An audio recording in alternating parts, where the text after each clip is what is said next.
आप चूंकि तारीख का ही जिक्र कर रहे हैं, तो मैं पिछले दिनों आपने यूसीसी को लेकर एक तारीख बताई है, मैं ज़रा उस पर आपसे सवाल करना चाहती हूँ। आप पूछिए, मेरे को तो लगता है अच्छा है अब लोग कुछ 2-4 तारीखें और पूछने लगे हैं देश में। क्योंकि उसकी तारीख भी आपने बताई है अपने उस वाक्यों के जरिए, तो इसको लेकर ज़रा जो क्लैरिटी है वो अगर मुझे लगता है किसी के मन में अगर शक हो, किसी के मन में अगर शक हो यूसीसी को लेकर, तो उसको थोड़ा सा मुड़ के देख लेना चाहिए, क्योंकि इस वक्त इस देश की गद्दी पे वो व्यक्ति बैठा हुआ है जिसने जो कहा वो करके दिखाया है। उनकी एक तस्वीर आती है लगभग 30-35 साल पुरानी, जिसमें एक मंच लगा है, उसमें मोदी जी बैठे और पीछे लिखा हुआ है 370 हटाएंगे। अभी पप्पू जी बोल रहे थे, मुझे आज पता लगा देश में राजनीति में 2 पप्पू हैं। कुछ लोग नाराज ना हो जाए।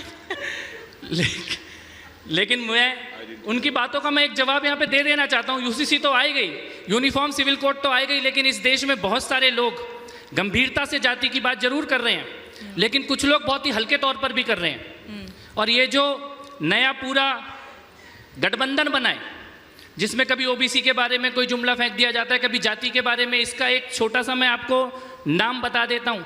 इन्होंने अपना नाम इंडी रखा है, लेकिन देश की जनता कह रही है ये है बच्चा बचाओ गठबंधन। सर वो तो इंडिया कह रहे हैं, आप इंडी कह रहे हैं। ये है बच्चा बचाओ, कि मुलायम का बच्चा बचाओ, लालू का बच्चा बचाओ, पवार का बच्चा बचाओ, ठाकरे का बच्चा बचाओ, अब्दुल्ला का बच्चा बचाओ, मुफ्ती मोहम्मद सईद का बच्चा बचाओ और सोनिया का बच्चा बचाओ। इसके अलावा इनकी कोई राजनीति नहीं। इनको किसी जाति से, किसी समाज से, किसी समस्या से कोई लेना देना नहीं है। इनका खाली इतना एक एजेंडा है। कपिल मिश्रा जी, आप ये कह रहे हैं वंशवाद की राजनीति बचाओ, कुल मिलाकर के राजनीति में वंशवाद जो चल रहा है उसको बचा लो, आप ये कहना चाह रहे हैं? मेरा ये कहना है कि राजनीति वो होनी चाहिए जो अभी हमने योगी जी के मुंह से सुना, राष्ट्र के लिए जो प्रधानमंत्री जी कर रहे हैं। अगले 30 साल का एजेंडा देश के नागरिकों के सामने रखा हुआ है। पिछले 70 साल में जिन समस्याओं की बात होती थी उनका समाधान, जैसे कि एक छोटा सा एग्जाम्पल मैं आपको देता हूँ।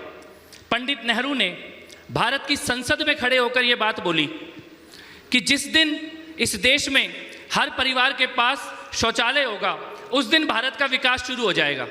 किसने बोला? पंडित नेहरू ने। लेकिन बोला और भूल गए, और किया किसने? उसको यानी समस्याएं गिनाई जाती थी, गरीबी हटाओ। एक प्रधानमंत्री इस देश में ऐसे भी थे, वो लाल किले पे खड़े होकर बोलते थे कि हम 100 रुपये भेजते हैं और नीचे 15 रुपये जाता है।